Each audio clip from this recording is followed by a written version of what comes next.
Hey Joey, I'm here, homesick from work, but you requested a fall TBR, and a fall TBR I shall give you. This is the stack of books that I own that I would like to read this fall. The fall to me is September 1st through November 30th. Um, so that's why there are so many here. As I have mentioned to you previously, not through this means of communication, but through others, I've finished a book for almost every day of September so far. I've I'm just like eating up audiobooks like nobody's business. The library and me are like this. But I've sort of broken these down into finishing series, romance, one just fiction book, some other fantasy, etc.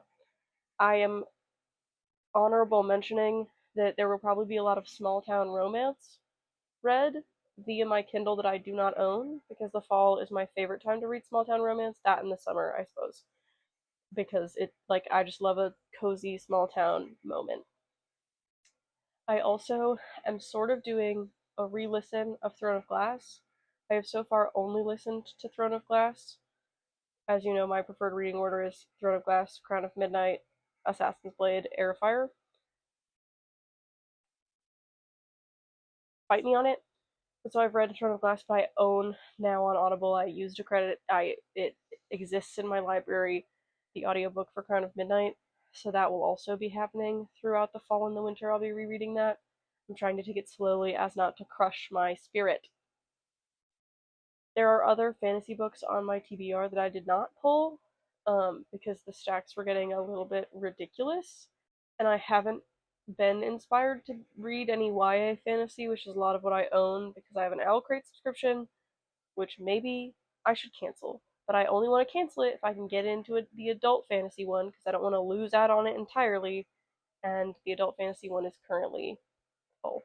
Or maybe I'll switch to a romance book box, like a different company, but I like OwlCrate and I want to keep supporting them. Anyway, let's get into the TBR now that I've yapped for 2.5 minutes.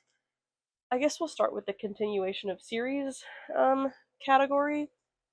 Starting off with something I am actually terrified to read.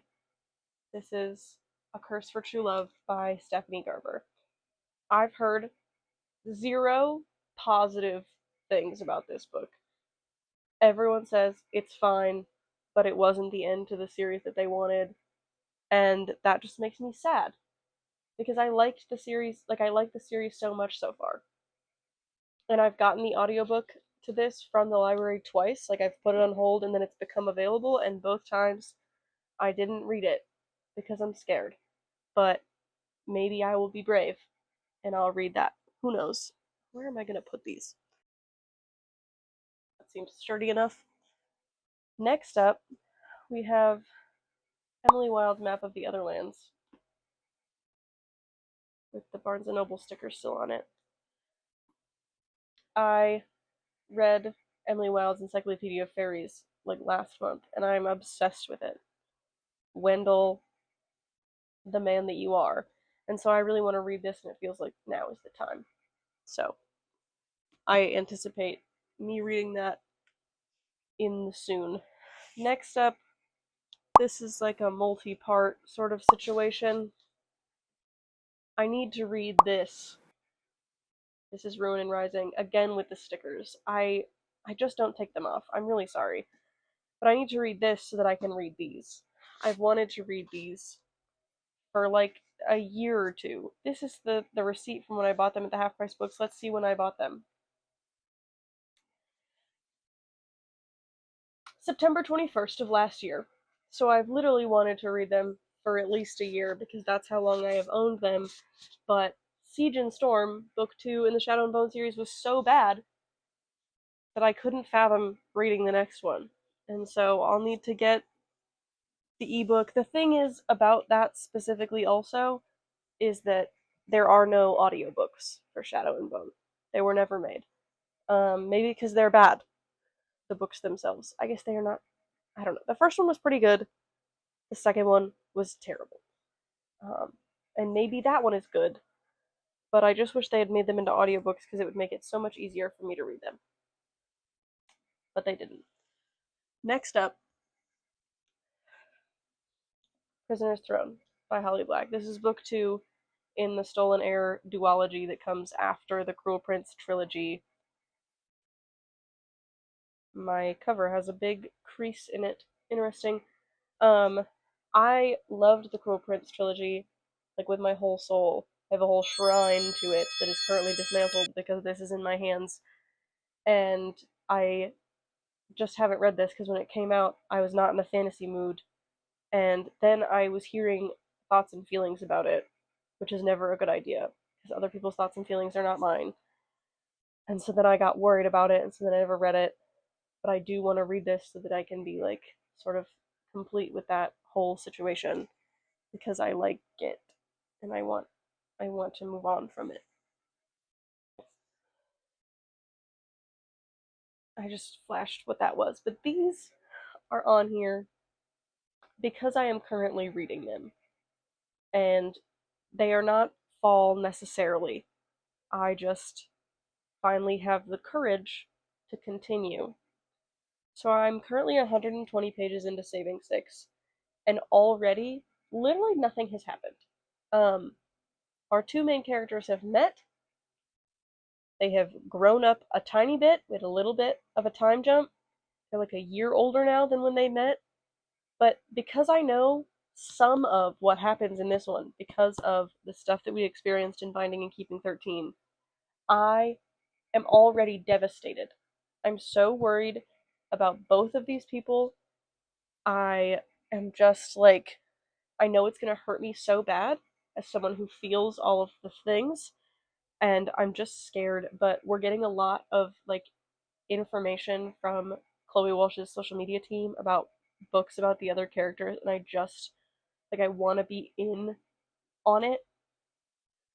And I just ordered the Larry Reed's like special edition copies to match my Binding and Keeping 13. Like I know that like I do like I feel like I remember so much of these books, which is not something I typically do.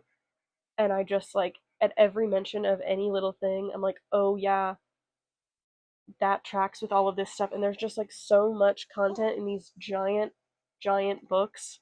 But I just, it hurts me so bad that like when I was reading the first 120 pages of this that I read, I then had to stop and read an Abby Jimenez book because like it hurt. Like I was like, it was affecting me mentally because I'm so worried about Joey and I'm so worried about Aoife, and I just, but I need to keep reading, but I keep not doing it because I'm scared.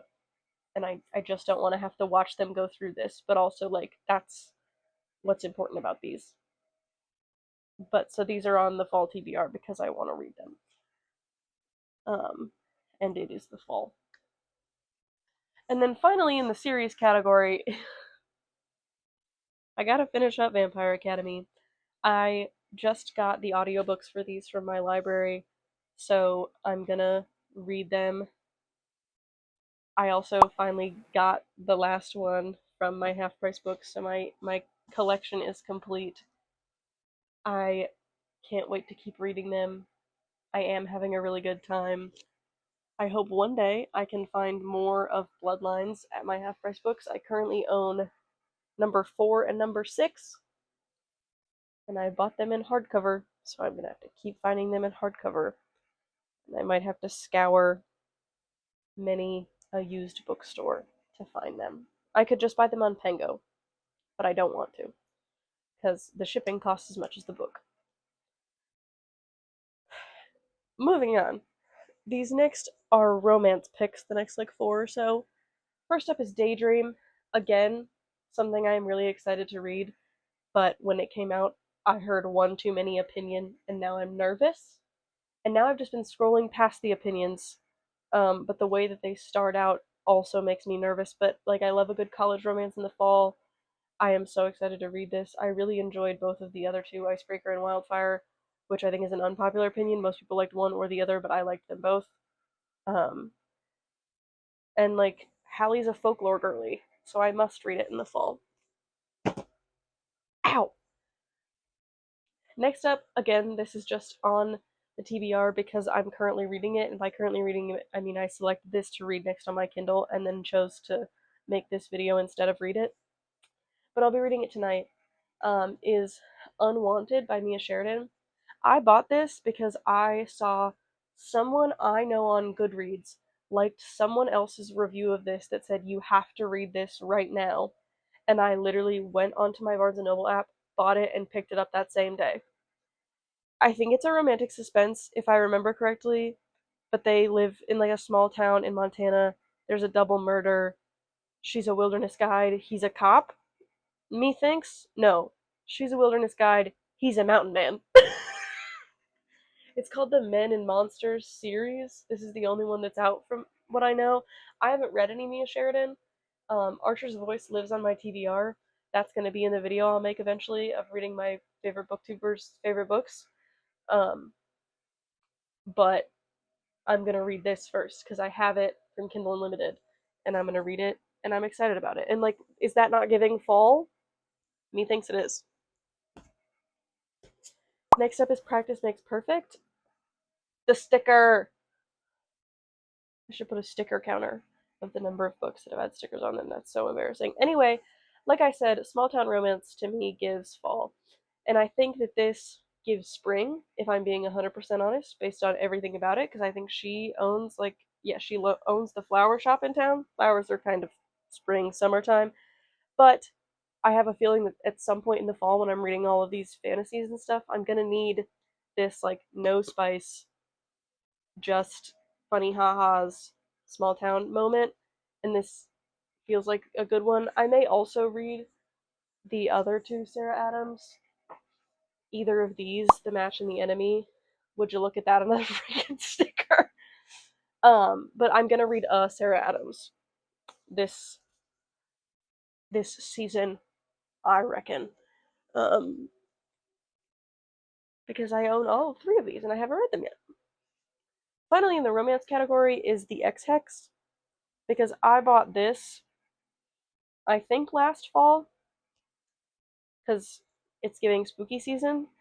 Um, and I didn't read it because I was only reading fantasy. I feel like I was deep in the Throne of Glass moment, if I recall. Um, I could be totally wrong, but I didn't read it last spooky season, and I want to read it this spooky season. So, come early October, I'm gonna read that. Now, here's my one just fiction book. Um, it's the only book I own by this author, and I just want to read this author, and I feel like this author evokes fall. And I might get a different book by this person via the library or something instead of this one. I don't know. I'm being all secretive. This is Firefly Lane by Kristen Hanna. I got this at the Half Price Books, but look, I took the sticker off. Um, because this one sounded the most interesting to me of the ones they had at the Half Price Books when I got it, and everybody and their mom is reading Kristen Hanna right now. Um, everybody's mom's been reading Kristen Hanna, but now everybody and their mom are reading her. Um, and this does take place in the summer, so maybe I won't read it and I'll read a different one. But I'd like to read this one because, as we know, the physical TBR is the beast we are trying to tackle. But I like how floppy this is. That's real nice. Somebody's mom got a good old read out of it. It's got those like yellowed pages. I love that. I love that this book looks like it has been loved. Um, so that one's going on the TBR, and by that one I mean as a placeholder for Kristen Hanna. Yeah. Now I've got two thrillers, starting with Home Before Dark by Riley Sager, which is again kind of a stand-in for any of the books that I have for him. I also have The Last Time I Lied, Middle of the Night. That might be it. But this one is set in like a spooky Victorian household. I about showed you the back like you were gonna read it. This one's about a spooky house, which feels spooky season. So this also feels like an October read. Um, and yeah, so that one's on there. And then this one was one of my book of the month picks, and one of my favorite non-book YouTubers read this, and she really liked it, I think. and it sounded interesting when I picked it as my book of the month. I know almost nothing about it. I think it's got like some folklore moments. Um, there's a child missing from a camp, and again, it's a summer camp, but like spooky story vibes gives the fall. This book I've been saving since I bought it. Guess what it is by the sprayed edges? I'm kidding. That because other people read it right when it came out because it came out like spring or summer, and everybody was like, "This is a fall read." This came out at the wrong time, and I was like, "Noted." Based on everything about it, I wanted to read it in the fall anyway. But this is The Familiar by Leigh Bardugo, shiny, um, which is about the Spanish Inquisition or something. It's like set during the Spanish Inquisition. It's got like these. That's giving Persephone. It's giving fall. So I'm gonna read it in the fall. And then our final book is another fantasy. I guess The Familiar is kind of fantasy, so we moved on from thriller to fantasy. The last one is Bing sticker. The last one is One Dark Window. You can't even see because the dang sticker's on it. I have this on my Kindle as well, and the audiobook on Spotify. I don't know if I'm out of Spotify hours, admittedly, because I listen to something else on Spotify, but I don't know when my Spotify thing resets. But I'm gonna read this potentially with all three modes because I am really excited to read it, and I have been really excited to read it, but it is giving all. So that's the final book on my fall TBR. These are all of them. But have I ever stuck to a TBR in my life? No. Am I gonna try and pick those up for a thumbnail? That seems like a bad idea. And now I have to put them all away, which is also upsetting. So I hope you enjoyed my fall TBR and my Twilight t-shirt. I will see you next time. If you are not Joey, feel free to subscribe, like, comment down below, as one does when watching a YouTube video.